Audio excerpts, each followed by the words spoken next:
Hello everyone. स्वागत है आपका आपके ही चैनल प्लेसमेंट वाला पे। आज का वीडियो काफी इंपॉर्टेंट होने वाला है। फ्रेंड, जैसा कि आप जानते हैं, एक्सेंचर ने अनाउंस किया है कि एक्सेंचर 19,000 एम्प्लॉय को ले ऑफ करेगी, जिसमें से 50% एम्प्लॉय जो है वो bench employee, more than 50% employee जो है वो बेंच एम्प्लॉय होंगे, नॉन बिलेबल एम्प्लॉय होंगे। अब क्वेश्चन ये होता है कि बेंच एम्प्लॉय क्या होता है, billable and non billable employee क्या होता है।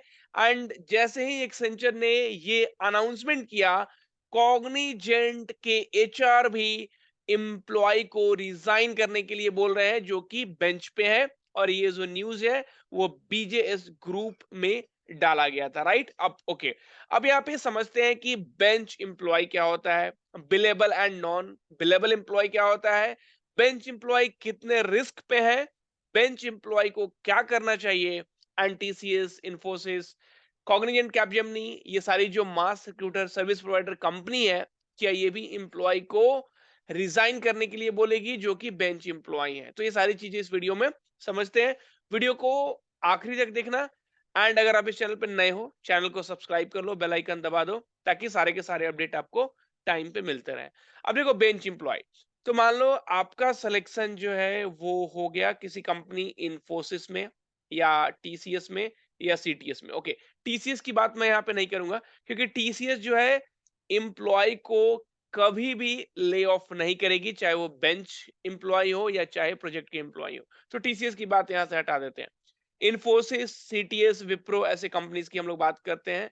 तो मान लो कि एक जो कैंडिडेट है, राइट, तो एक कैंडिडेट जो है वो ज्वाइन करता है विप्रो, इन्फोसिस और सीटीएस जैसी कंपनी, राइट। ओके, अब देखिए, ये सारी जो कंपनी होती है वो सर्विस प्रोवाइडर होती है, मतलब सर्विस प्रोवाइड करती है। इनका खुद का प्रोडक्ट नहीं होता है। आपने कभी इन्फोसिस का प्रोडक्ट देखा है? आपने इन्फोसिस का कभी प्रोडक्ट नहीं देखा होगा। आपने कभी कॉग्निजेंट का प्रोडक्ट देखा है? नहीं देखा होगा।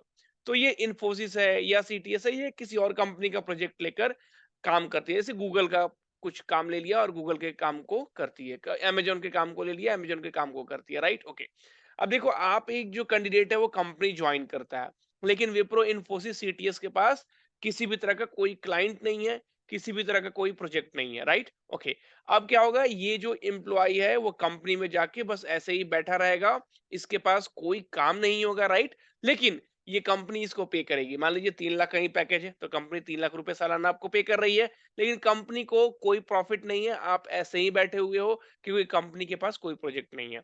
तो ये जो बंदा है वो बेंच एम्प्लॉय हो जाता है, वो बंदा क्या हो जाता है, बेंच एम्प्लॉय हो जाता है, राइट।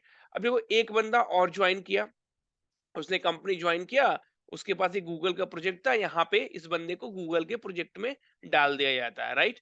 तो ये बंदा क्या हो गया, ये प्रोजेक्ट के अंदर आ गया, इसको बेंच एम्प्लॉय हम लोग नहीं बोल सकते हैं, राइट। ओके, तो बेंच एम्प्लॉय क्लियर हो गया कि बेंच एम्प्लॉय क्या होता है। अब देखिए, बिलेबल एंड नॉन बिलेबल, तो ये भी आपको समझ में आ जाएगा।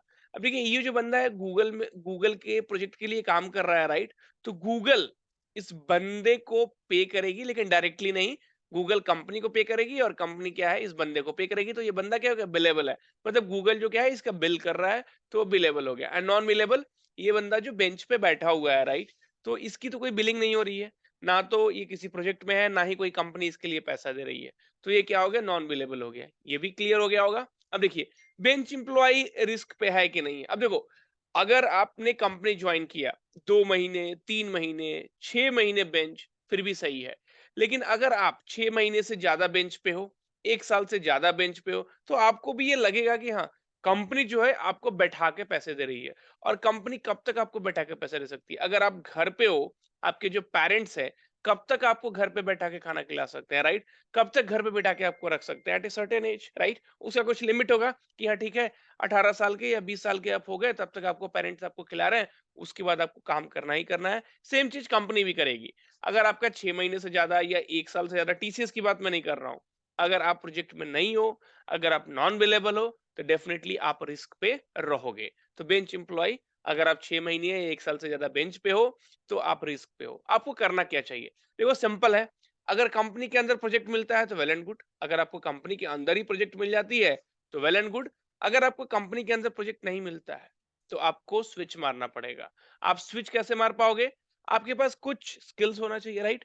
अब जब आप बेंच पे हो या बेंच पे थे, आपको लर्न करना चाहिए था चीज़ों को, राइट? काफ़ी सारी चीज़ें हैं।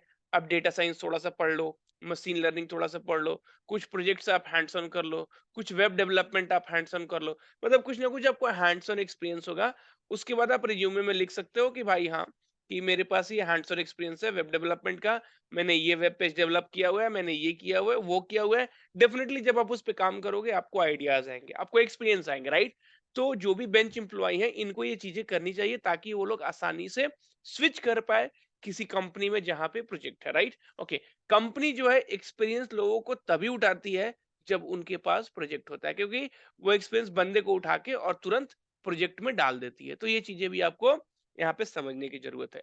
अब देखो, टीसीएस, इन्फोसिस, टीसीएस तो आपको पता है। देखिए, बहुत सारे बच्चे ये भी कमेंट करेंगे मैं इन्फोसिस में 1 एंड हाफ ईयर से 1 एंड हाफ ईयर से प्रोजेक्ट में नहीं हूँ, बेंच पे हूँ।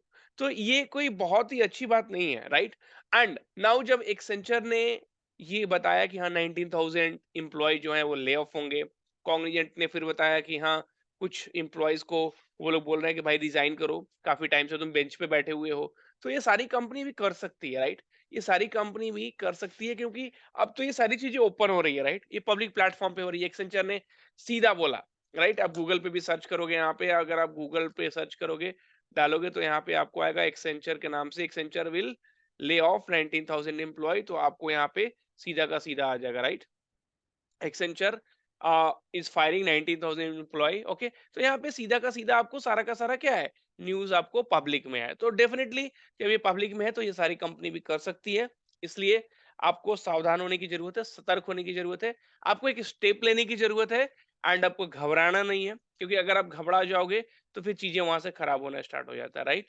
तो इन सब चीजों को दिमाग में रख के चीजों को समझो, एंड आपको एक नेसेसरी स्टेप्स लेना है, और वहां पे हम सब लोग आपके साथ रहेंगे और हैं। Thank you, take care and all the very very best.